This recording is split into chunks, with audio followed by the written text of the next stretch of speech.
guys, it's Amy at Zoe Beck, and I'm going to do my March 2021 TBR. So, as always, I have a core group of books that I want to read. There's, like this time it's going to be 4 books I'm going to put on that core that I want to get to, and then everything else is just possibilities. So it's just kind of, these are the ones that are calling to me, I would like to read, but I don't know what I'll actually pick up. So let's first go through the core 4, because they're all ones I'm really excited about getting to or finishing. So the first one is a read along that I'm already in the middle of for the Chronicles of Barsetshire. I'm doing this on Instagram. This is Barchester Towers by Anthony Trollope. It's the second book in the series. We're reading it over February and March, so I will be halfway through this book by the end of February. I'm almost there. And then I will read the second half in March. I'm looking to read about a chapter a day is my goal. So anyway, this is from 1855, I think it's 55, and 57, sorry, 1857, and it has to do with the county in the people are dealing with the new bishop that's come in and the changes that are being done by him and his chaplain, and then the other people trying not to change things. So it's fun. I've been enjoying that. But I want to get that done by the end of March so that I can be ready to read the next book in April and May. And then I'll be taking part in March of the Mammoths. So this is put on by Jason at Old Blues Chapter and Verse, Alex at bigalbooks, and Lukas at A Cruel's Reader's Thesis. So I've taken part in this every year. They've done it with varying successes. This time I'm going to attempt 2, so we'll see how this goes. The first one is going to be my physical book, and that is The Count of Monte Cristo by Alexandre Dumas. This is translated from the French by Robin Buss. So it is 1,250 pages approximately, and I'm hoping to read this all in the month of March. So what that means is I have to read at least 40 pages a day. So I'll figure out, you know, days, how many for the week, how many for the day, you know. I think it's 40 pages it comes out to about. So that is my plan. I am reading this with a few other people. I'm not sure what their plans are for their, how much they're going to read per day yet, but I know for sure Summer at Cozy Reading with Quaker Cats is reading it, and several others. So I don't know. We'll see what happens. We'll find out, but I'm really looking forward to getting to this. Again, I'm trying to progress my way through the D'Artagnan romances, and I was hoping to finish those before I got to this, but this has been calling to me, and I just decided this is the year. So we are going to read that for adventure and revenge and a lot of other stuff, and it's really long. But I love Alexandre Dumas, so it'll be fun. And then the other mammoth that I would like to take on, did I mention that mammoths are supposed to be 800 pages and more? Yeah, sorry about that.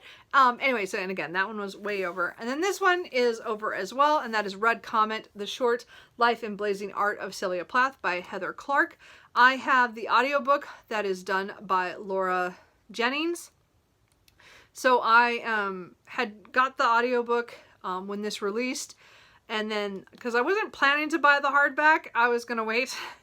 But then I got Christmas money, so I bought a copy because I had it from my library, but I had to give it back, and I only got 92 pages in. So it's 935 pages for just the text, not counting the notes. So even with the 92 pages I've already read in the end of November, I have plenty. I have 840 some pages still left to read. So it's still a mammoth, and I'm still going to conquer it. I know that I believe Jason at Old Blues Chapter and Verse is also reading this, and maybe some other people as well. I am looking forward to getting back to it. The first 90 pages were phenomenal, and I really want to get back to this. And I figure I need to listen at least an hour a day to get it done by the end of the month. So we'll see with my commute and how much at home I have to listen to, but I'm hoping, that's my hope, is I can get this done also, and just because it was so good, and I really want to learn more about her. And anyway, and I have that, so I really want to get to those. And then the only other one that's for sure on my TBR is one I'm pulling for Invisible Cities, which is the project for the year that's being put on by Natalie at Curious Reader. And The Gods of Jade and Shadow by Silvia Moreno Garcia. It takes place in Mexico, so this is one of the countries is Mexico. So I wanted to read this historical fantasy. It's been one I've been wanting to read for a while, and I got a copy of it this last year, so I'd like to read it this month when it's for that. Even, you know, it's not translated, but hey, I don't mind. We're gonna read that. So again, it's about a young woman who, I think she opens some kind of chest or something that had a god in it, and so then they have to go on some kind of adventure. I'm not quite sure. And then I do have one other book for Invisible Cities. I might also try to read Hurricane by Fernanda Melchor, I think. I think it's translated by Sophie Hines, but it's kind of hard to tell because it has the little lightning bolt through the center of it, so I can't tell. But this is also from Mexico, and I don't know anything about this. I bought this because it was on some prize list and it was on sale one day. So it might have been the Booker International. I'm not sure what it was in, but anyway, I have this to try as an ebook to read at work. We'll see what happens. I'm not quite sure, but that's why it's not like for sure on my TBR, because I'm not. I might try it, but I'm not saying that's going to work or be successful. So, so those are the core books, and then my Invisible Cities stuff. So everything else is going to be what I want to read for March Mystery Madness. March Mystery Madness is put on by Elizabeth at Lizzyfayelovesbooks and a whole ton of other booktubers like Sarah at the Bookish Knitter and Janelle at Too Fond of Books and others. There's so many. So I've taken part in this. I think this is going to be my 4th year. I think it's been going on for like 6 or so, maybe more. I don't know. Point is, there's a lot of people are doing it. It's really fun. Again, I love mysteries. I collect a lot of them. I just don't read as many as I should. So I have 10 books that are all possibilities. 3 of them are rereads because I tend to reread at least one book a month, if not more. A lot of times a lot more. Matters on how the month is going. But I have 3 of them that are mysteries that I'd like to get to for different reasons. The first is the next book in the Sheriff Dan Rhodes mysteries by Bill Kreider. Sorry, my nose is just on Death on the Move, which is again book number 4 in it's a 25 book series. I've read all of them once. I've never reread them, so I am now in the process of doing my reread.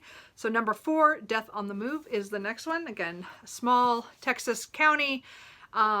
Where the sheriff is the main character, and it has mysteries, people killing people in this small rural area. It's just fun. And the characters are just hilarious, the people in the towns. It's just fun. I'd like to finish 9 Coaches Waiting by Mary Stewart. This is a book I read when I was a teenager, but I don't have any memory of it. I know I read all the Mary Stewarts, except for one. That there's a reason for that, but the point is I read all of her romantic suspense or these mysteries. And this one, I started reading in March last year for March Mystery Madness, and then of course the whole COVID and lockdown happened, and my brain just went, I am not reading anything I'm not super loving. And I was just kind of meh on this one. This is not one of my favorites of hers. Although I know a lot of people love this one, but I have issues with this one. But I want to finish it so I can continue my reread of reading the other Mary Stewarts that I do love. But anyway, I need to get through this one, and I just haven't. I just want to see how it turns out, I guess. So I got little over halfway through it, so I want to finish this. This has to do with a young woman who goes to France as to be a governess or whatever. I think that's what it is, or yeah, governess. And something's going on where the boy that she's watching might be in danger, and then again there's a slight love story, and then has secrets, and the people that she works for has secrets, and it could get messy. Anyway, so the point is I got halfway through that. I need to finish that reread so I can continue on with the Mary Stewarts. And then I kind of want to reread Mistress of the Art of Death by Ariana Franklin. I read this when it first came out. I don't know what year. That was like way back. 2007? I read it 2008 or so, like after it. I don't remember. It was like not too long after that. And then I was going to read the rest of the series, but I just never got around to it. And I think there's like at least 4 or 5 books now. She has passed away, but I think her daughter finished wrote another book to the series. I'm not quite sure. Somebody wrote another book. So I want to read the ones that for sure she wrote. And I never got past this one, and I really enjoyed it. And I don't know why I didn't continue on. I had the second book then, and now I got the other ones So I want to read that series. But again, I want to reread that series, or start the series again, because I don't remember anything. It's been over, it's been over 10 years. I don't remember. Okay, so those are the rereads. And then here are the books that I would like to read that are just on my shelf. I'd like to read the 29 Steps by John Buchan, I think is how it's said. Anyway, I hear a lot about this mystery.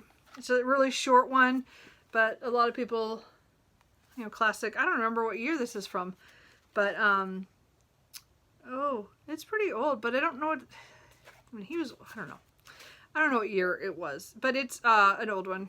Oh, 1915. So, okay, this is 1915. Sorry, I should have flipped these around. Anyway, so I want to read that one because it's 1915. And then I have The Lodger by Marie Belloc-Lodes. Anyway, this is a novel of the London fog.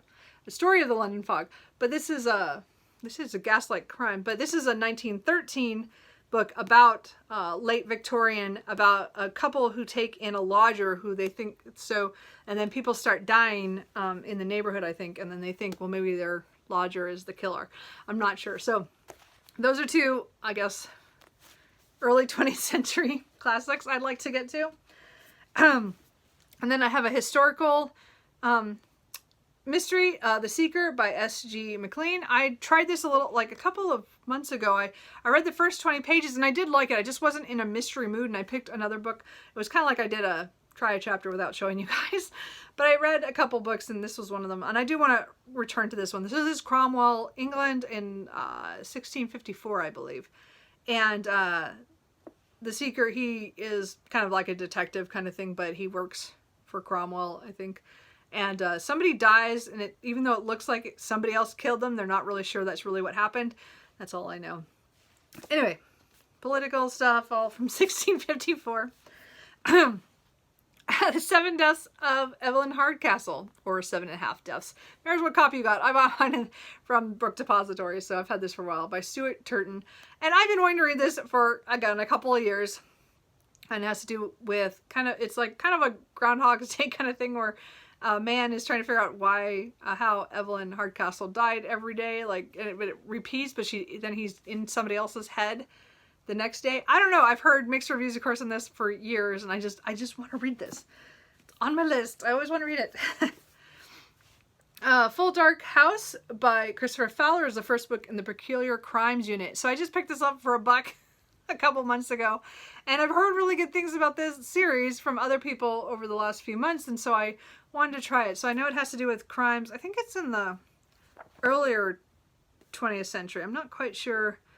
It sounds like the Blitz of World War II. Like something happened back then, but also then something happened in the future, or like it does a tool timeline. I'm not quite sure. It just sounded good, and I hear they're peculiar, so it's kind of weird. So anyway, that's a try. That's one.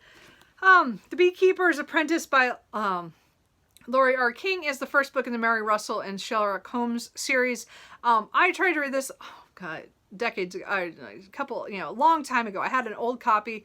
I did try it, and at the time I just wasn't into it, but I'd like to try it again. I got this copy about 4 years ago at a library book sale, and I have not tried it yet since then. So I want to at least try this one. But again, this is mystery and, late 1800s. Sherlock Holmes and Mary Russell, who I don't know who they are. Or I know who Sherlock Holmes is. I don't know how she connects to him yet.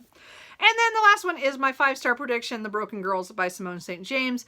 I have been wanting to read this for a couple of years now. I, got a copy, and I just have not read this. And since this is on my 5-star predictions list, I would really like to put this on my core TBR, but I'm not going to because I don't trust myself with everything that I'm reading. But this is, of the 5-star predictions, this is the one I'd like to get to this month. This has to do with a home there's a place where it used to be a home for, troublemakers, women in 1950 Vermont. And then I think someone goes missing then. And then in 2014, a reporter is looking into the area because her sister was found dead there a few years before. And she's not quite sure the person they caught is really the person that's or who actually did it. I'm not quite sure. But I've been wanting to read Simone St. James for a while now, and I just need to read this. But again, it's not on my core TBR. It's just hopeful. So those are all the books I'm hoping to read in March. No, I mean, the possibilities are like to pick and choose, but the core 4 are the ones I want to read. I'm not gonna make it. There we go. Woo! Those ones I'd like to read. We'll see what else I get done. And I have other things I would like to get to. So anyway, what are you reading for March of the Mammoths or for March Mystery Madness? Are any of these on your list? Are any of these your favorite? Let me know. And I will talk to you guys later. Bye.